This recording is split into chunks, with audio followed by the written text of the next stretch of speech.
Hello সবাইকে। তো অনেক দিন ধরে ভাবছি জোম্যাটো থেকে কিছু অর্ডার করা হয়নি। তো আজকে আমি জোম্যাটো থেকে কি অর্ডার করলাম চলো দেখে নিই।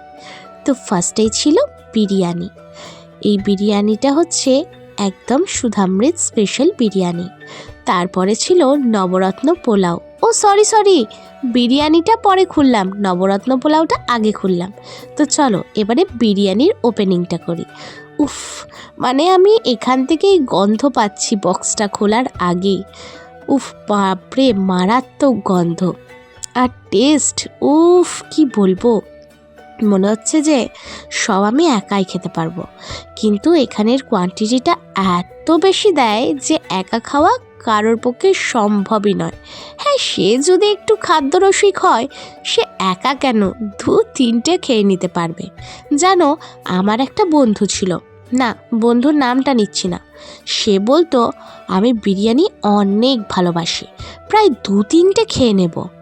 কিন্তু আমার একটু ডাউট হয়, 2-3টে? আচ্ছা, এরকম কোয়ান্টিটি যদি থাকে তাহলে কি 2-3টে খাওয়া যায়? তোমাদের কি মনে হয়? আমি তো বাবা পারবো না। আমি দেখতে মোটুসোটু হলেও আমার কিন্তু 2-3টে বিরিয়ানি খাওয়ার পেটে জায়গা নেই। আচ্ছা, যারা বলে 2-3টে আমি সহজেই খেয়ে নেব, তারা কি আদৌ সত্যি বলে, নাকি তাদের সাথে আমি একদিন চ্যালেঞ্জ করব? কি বলো তোমরা?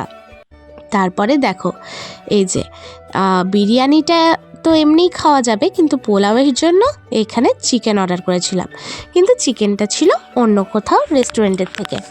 তো জানতে চাইলে কিন্তু সাবস্ক্রাইব, আর ফেসবুকে দেখলে ইনস্টাগ্রামে দেখলে ফলো করতে হবে, তবেই কিন্তু বলবো। আর আমার ভিডিওগুলো কেমন লাগছে জানাতে কিন্তু ভুলবে না।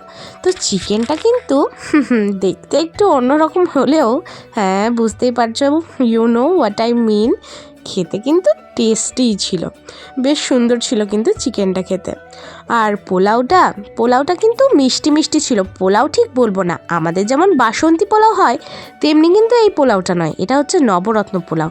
আমি তো দেখলাম 1 কেজি এরা চেরি দিয়ে ভরিয়ে দিয়েছে।